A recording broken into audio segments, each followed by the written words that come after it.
Hello, everyone. I am Kerry George, and I am from CIBN Connect. And today I have with me some amazing people who are going to be talking about some kind of different things for us. We're going to be talking about the sports industry. We're going to be talking about fitness industry. We're going to talk about coaches and coaching in the fitness industry and helping people get scholarships and how to do all kinds of interesting things for athletes. It's amazing. I have with me today some fabulous guests, and I can't wait for you to meet them.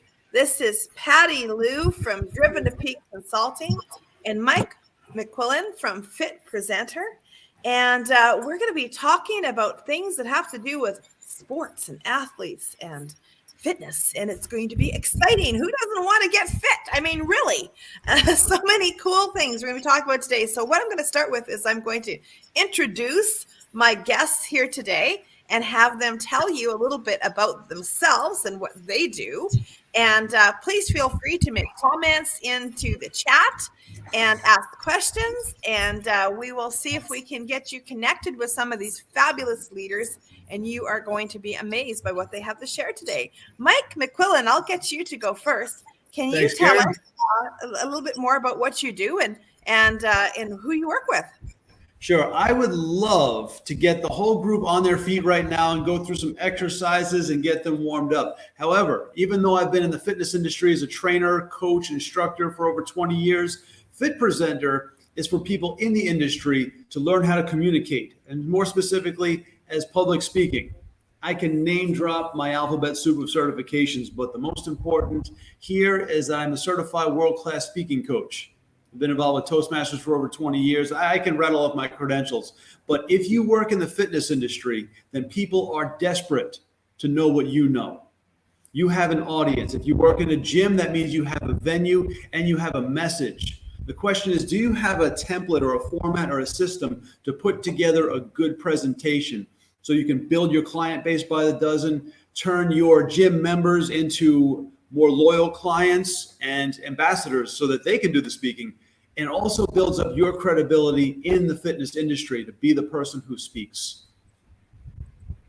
That is fabulous. So Mike works with fitness experts and helps them get known. And I mean, we've seen so many people who are so phenomenal in the area of fitness. They have great stuff to share, but oftentimes struggle with their ability to speak. So it's great having you with us, Mike. Mike is a member of CIBN Connect, and we're always looking for business for Mike. So if you know a fitness instructor, you know somebody who has been transitioning away from a gym full of face-to-face people, maybe moving it all online, Mike is the guy that they would definitely want to talk to. So I want to introduce you to my next guest today, who is Patty Liu, Driven to Peak Consulting. Patty, tell us a bit more about what you do and who are you looking to work with? Hi, I'm Patty Liu.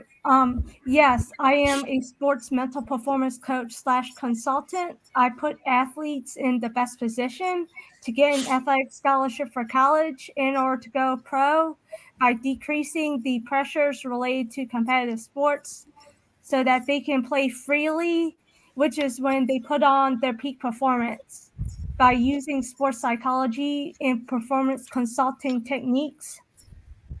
When athletes are performing freely, that is when they put on their best performance.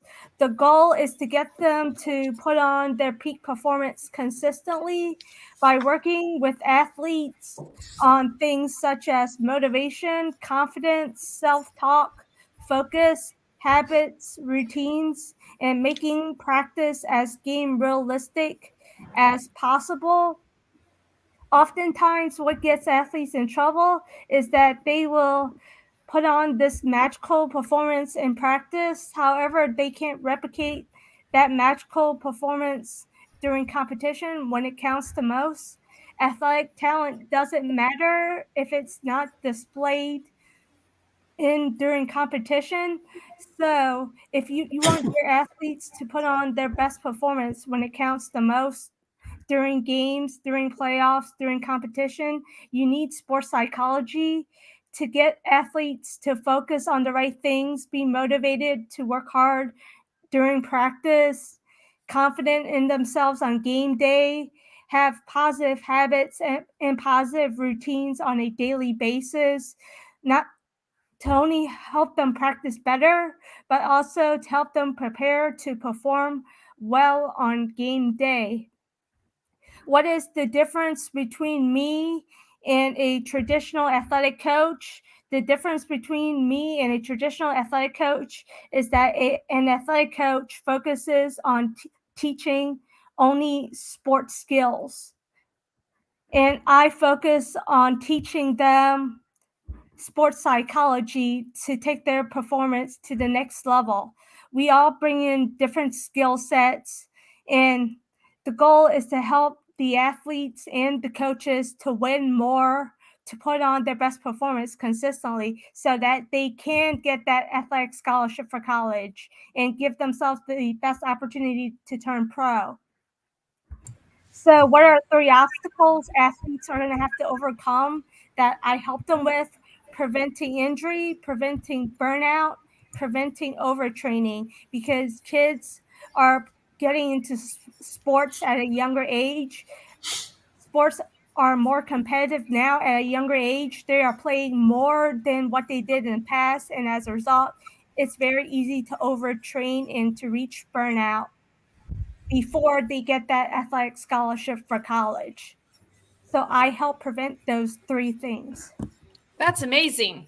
Yeah, I can see, those things happening when you're working with young people. But I was thinking about some of the things that you were mentioning there, Patty Lou, about things like motivation and sports psychology. And I was thinking, Mike, you work with that too. The whole psychology behind the scenes as people try to take their businesses online with fitness. There's a whole head game that takes place, right? So can you speak to that? Well, it's funny you should mention that. I did not plan this, but I'm right next to my bookshelf.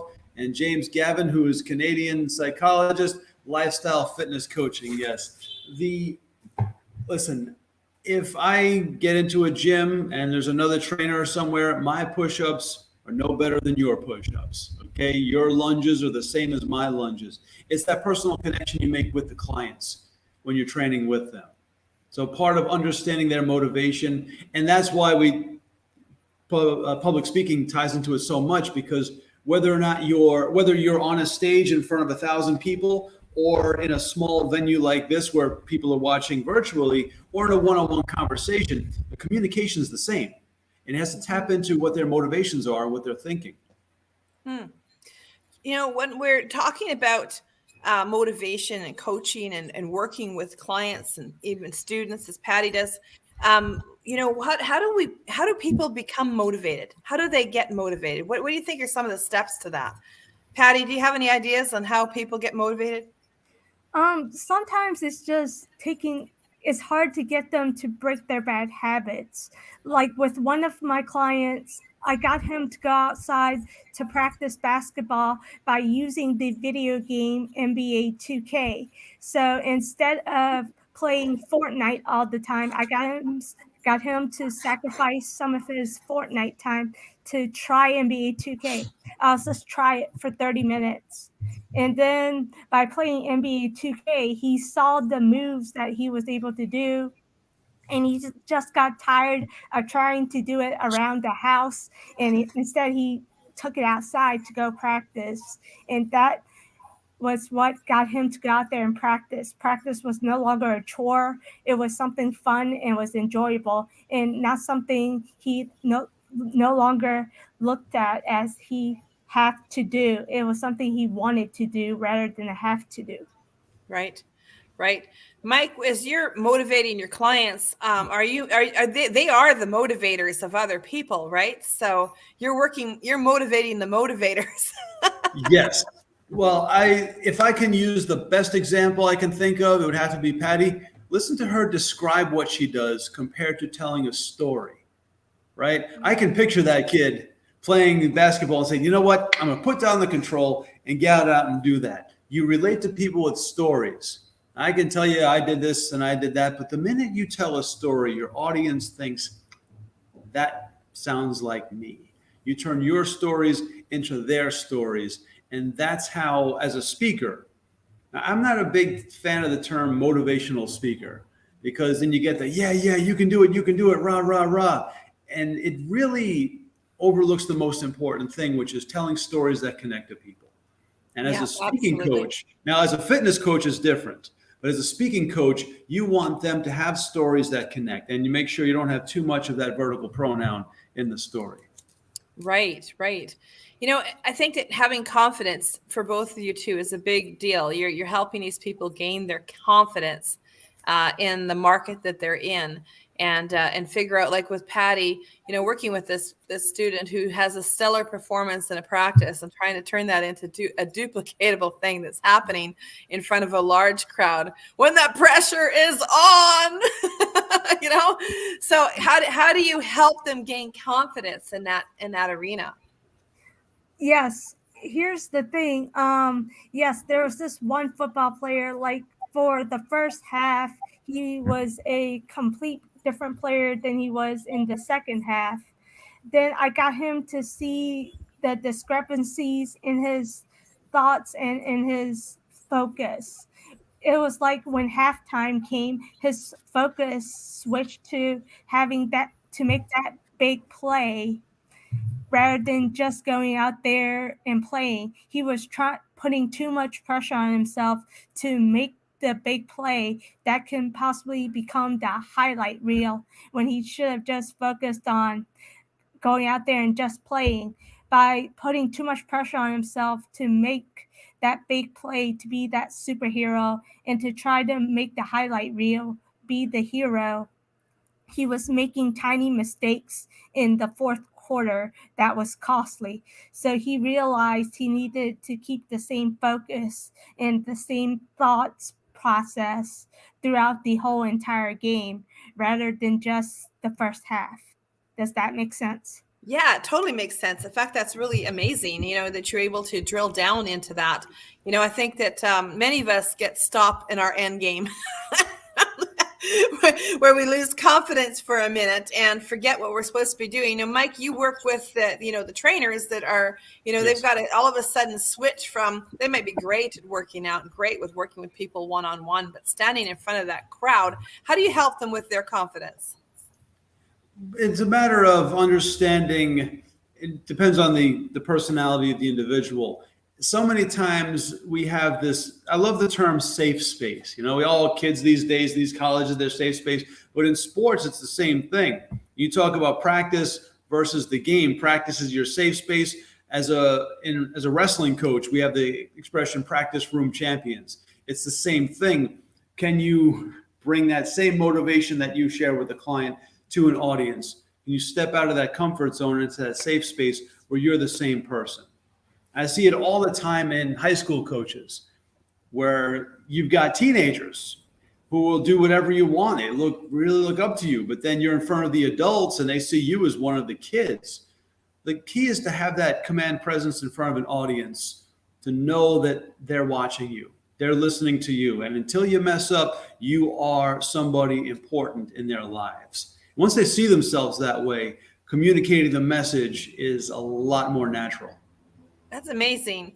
You know, at CIBN Connect, we talk a lot about affirmations, which is self-talk, which you guys have both referred to self-talk. So let's chat a little bit about that, about self-talk, about what kind of self-talk do you help the athletes with, Patty, as they're getting, you know, used to, you know, putting on this performance in the front of a larger crowd, and what's the self-talk that you encourage them to use in their head? Okay, like if they make a mistake, to not beat themselves up. The first tendency is when athletes make a mistake during games, they beat themselves up for the rest of the game. It's a very common issue, and by the time they get it back, it's at the end of the game. They tell me it's at the end of the game, and do you realize what you're telling me? By the time it's the end of the game, it's too little, too late.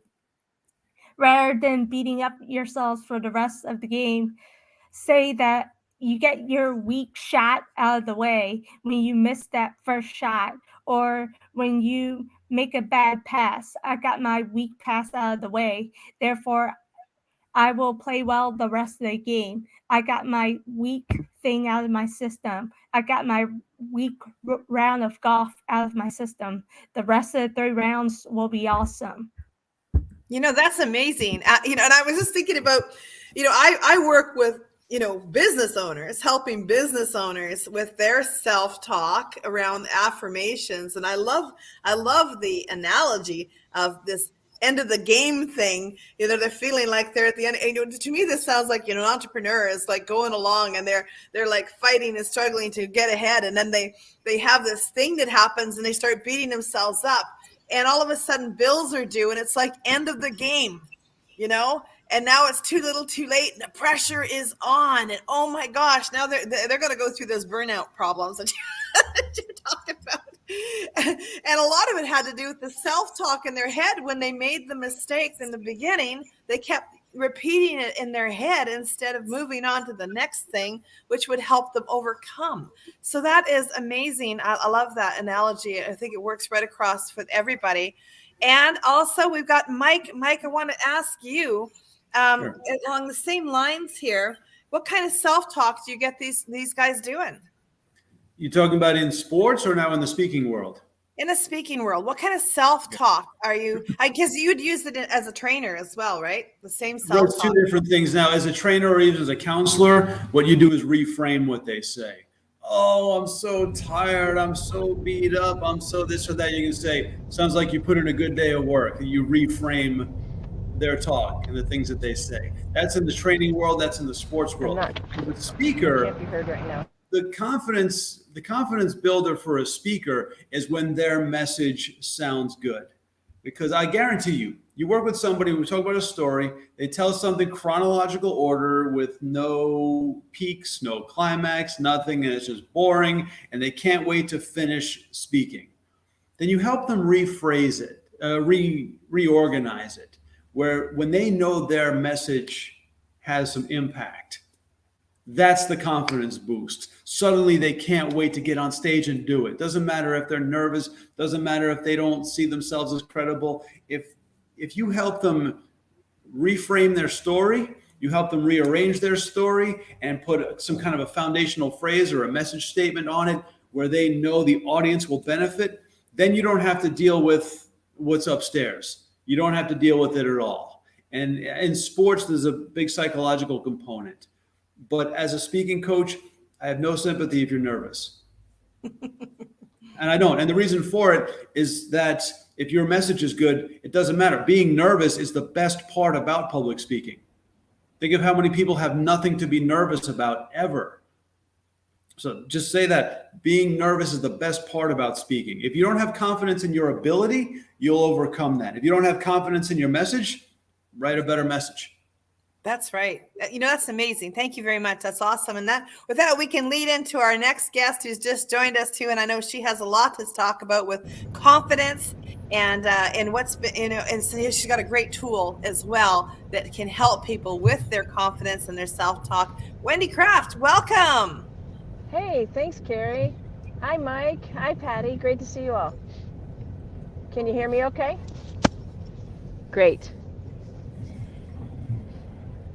So go ahead and tell us a little bit more about what your offer is and how you can help people with their confidence and sports teams and stuff like this as you've been working. Well, it's interesting because I think it comes down to two basics in a formula. I'm sure there's more, but it comes down to what is the end goal. And if there seems to be a stopping point before that, it's probably not really a stopping point. It's just a speed bump. And how are we going to get over it becomes the question. So, so having the end goal in mind is really important. And then the other thing is, what am I listening to? If it's not working, what I'm listening to, and I'm listening to myself, maybe I should listen to someone else for a little while. And that's where some significantly mental boundary increasing audios would come into play, or videos, right? Or like Mike says, things that you're going to say to yourself over and over again, And I call it upgrade the brain. I love that part of life, you know. And I love what Mike said about, hey, no sympathy if you're nervous. That's the best part about public speaking, because if you have nothing to be nervous about, you're like most of the people on the planet. At least you have something to be nervous about, and if your message is good, it will carry you through. So that dovetails right into the other thing. What is the goal? If the end result you're seeking is worthy, then get over the speed bump, take the nerves, swallow them, and go forward anyway. So I did a talk on a stage recently, and it was a new scenario for me, and I was a little bit nervous, and I went completely without notes. I did have um, some PowerPoints, mostly photographs. And what I realized when I was up there is if I lost my way just a little bit, the audience didn't really notice, but I knew.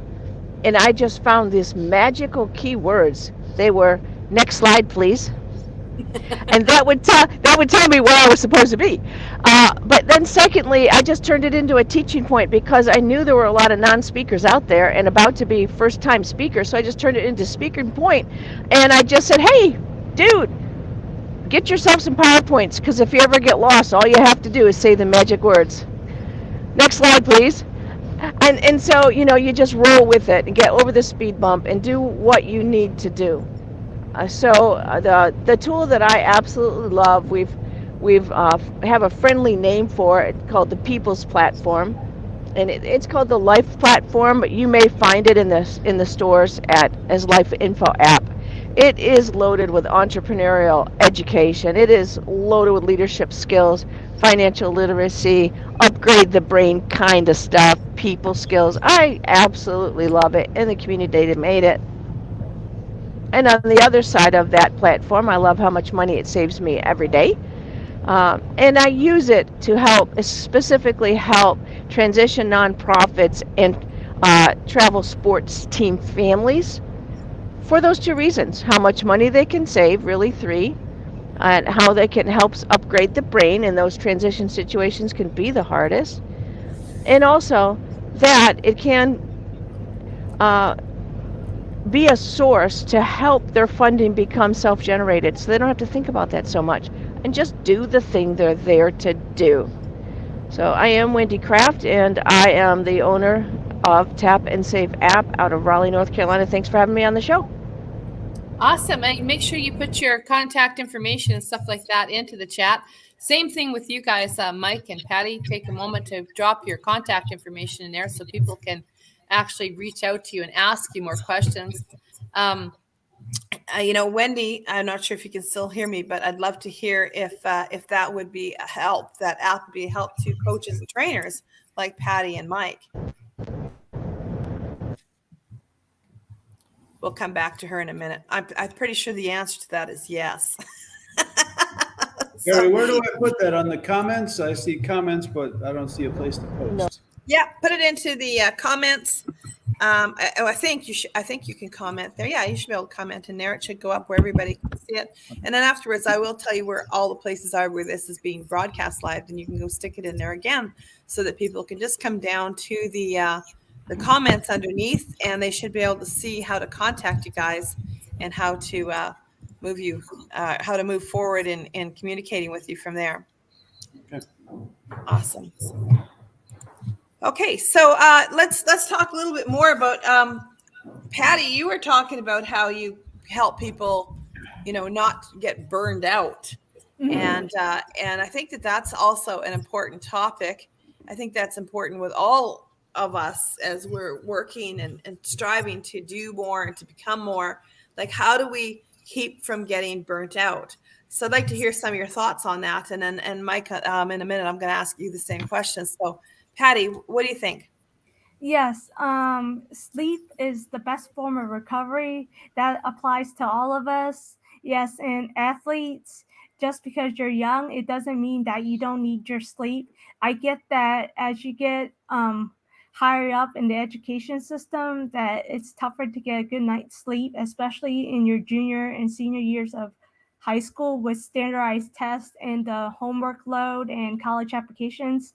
However, don't underestimate the importance of getting a good night's sleep and its impact on your performance, not only in sports, but in school. Yes, and parents and athletes really need to pay attention to the signs of burnout. I think part of the reason why athletes burn out is not only are they playing too much when they're young. However, it is parents not being aware of the signs of burnout and believe that their kids would switch their moods and eventually turn back to their normal selves, where sports made up a particular sport was their world. It meant the world to them, and they were like, they'll snap out of their current mood state and back to the passionate athlete that they were, when eventually all they do is quit. And it could be at the time after they receive the athletic scholarship, which is when it is heartbreaking. So the signs of burnout are not being as passionate as they were in the past, and a few months of poor performance can be a sign that it's not only a slump, that your kid could be burnt out, getting injured more often, not excited about practice, not excited about games, not caring. So if you see those, it's easier to prevent. And if you catch burnout early enough and have someone like me help them, you can potentially save their careers. Wow. I was listening to you and I was thinking, oh my gosh, she's describing entrepreneurs burnout. In exactly the same way. I just like rethink this box for a minute. Okay. So she's talking about burnout and in young athletes, and she talks about them overplaying. Okay. We've been running masterminds at the CIBN.com for over a decade. And when we used to do them in person, I used to always make sure we supplied food, because entrepreneurs were like kids on the school ground. They would overplay themselves to the point they hadn't even eaten that day. And today, even as we do this online, they often are bringing their food with them because they didn't eat that day. So entrepreneurs are just like young students, that are working out and overplaying. They actually are just pushing. And you know what else? They get grouchy. They will suddenly get grouchy because they're not eating, they're not sleeping. The importance of sleep, as Patty mentioned, is so important for an entrepreneur. I mean, you can't move your business ahead when you can't think straight. And when you're missing sleep, you're not thinking. Another one she said was losing passion. I'll run into an entrepreneur and they'll be like, oh, I'm so tired. I think it's time to sell, or it's time to quit. They're losing passion. And a lot of it has to do with, they're not sleeping, they're not eating, and the months of poor performance. That was another one that she mentioned, that you notice when this is happening, they'll have months of poor performance. Well, I will often meet somebody and they'll join the network because they've been in a slump. Their business hasn't been growing and they've had months of poor performance. You see how this is so much like athletes? It's just amazing. I haven't had too many of them complain about getting injured. That's one difference. Fortunately, they haven't been falling down stairs. I haven't noticed that one. But I certainly have noticed that, as they lose their passion, they are not excited anymore. They tend to, care less about what's going on. They seem to care less for others as well. And, these are signs of burnout. They're burning out. Oh my gosh. So, that's amazing that there's so many correlations here going back and forth between the two. Mike, do you have any thoughts on that? Well, if you have burnout from speaking, you can send some of your gigs my way. That's no problem. I can take care of that. In terms of student athletes, the important thing, and now that I'm a teacher and now that I'm a coach, it's so easy to step back and look. You block out your time. And in Fit Presenter, and I have my own rules at certain times where, okay, after I think my rule has been midnight. You shut the laptop down at midnight, no matter what's happening. Because sometimes you have a late meeting and then you're doing something, but I've got to set my time at maybe 10 or 11 o'clock where it's closed. If I have any ideas, I write them down in a notebook. But blocking time for a student athlete is the same thing. And that Sunday morning or that Saturday afternoon, if you take 3 or 4 hours to catch up get ahead of your schoolwork, then you can enjoy the process the whole time through. But in terms of speakers burnout, speaking is actually the antidote to burnout in the industry. That's really why I'm doing what I do. I love training. I would love to be in a gym right now beating somebody up. But the fact is, over the years, if you don't move up, you're just working out the same people year after year for decades, and it becomes no fun. Speaking, communicating, expanding what you do, that's how you avoid burnout in the fitness industry. You know what? I would agree with that, Mike. I've had a heavy speaking schedule for years, and it seems to be the thing that fuels me. It's the thing that gives me back my energy when I'm in front of a group of people, actually sharing the passion. It really drives you forward. So I'm sorry I don't have any of my speaking gigs to hand off to you. But I do have lots of speaking gigs that are available to you through CIBN Connect, and we can sure help you with that. Bring it. Awesome. We will. We'll do that for sure. But I just want to cover some of the things that were mentioned here. We, as entrepreneurs at CIBN Connect, by the way, you find us at CIBN TV on YouTube, and you find us at the CIBN.com is where you find us online. We show entrepreneurs how to play hard, but it's also really important to rest well. And I would be a really strong advocate of that. I mean, people see me as a workaholic, and I do work hard, but I rest well. I took 6 months off at once last year. Oh, nice. I do know how to rest. And I also understand that there are seasons in life. There are seasons in life where people become, they're more pushing at it in the season, right? And the season shouldn't last for 10 years. The season should last for a few months. And then you got to rest. You actually have to take a break, because if you keep pushing like that all the time, you're going to give yourself a heart attack. But I love what you said, Mike, about, write your time down, or write your things down, do time blocking.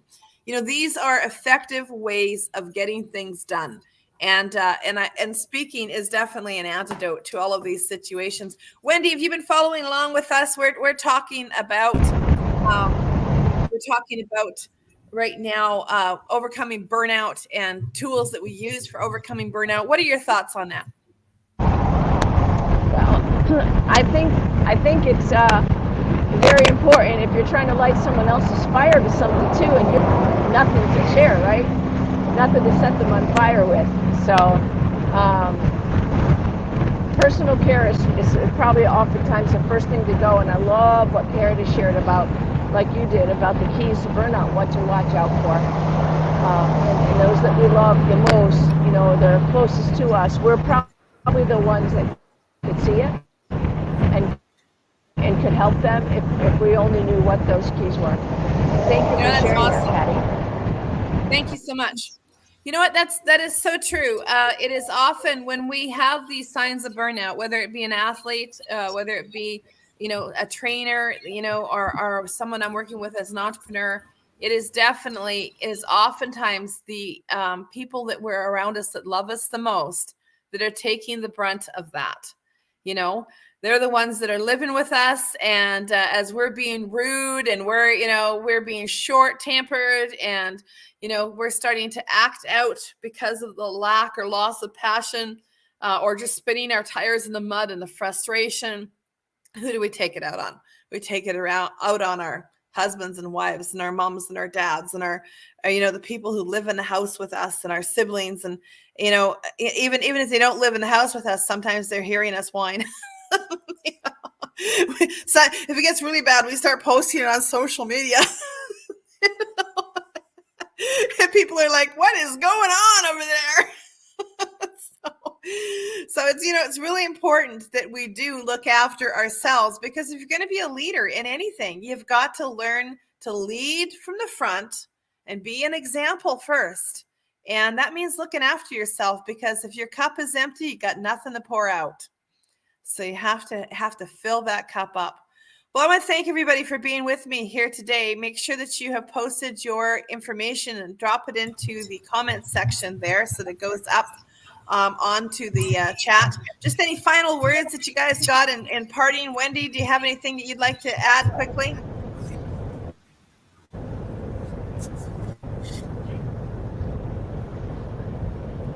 Yeah, I'm not able to put my information in the chat in the scenario that I am traveling across country, but it's been delightful being with you all. Thank you. Awesome.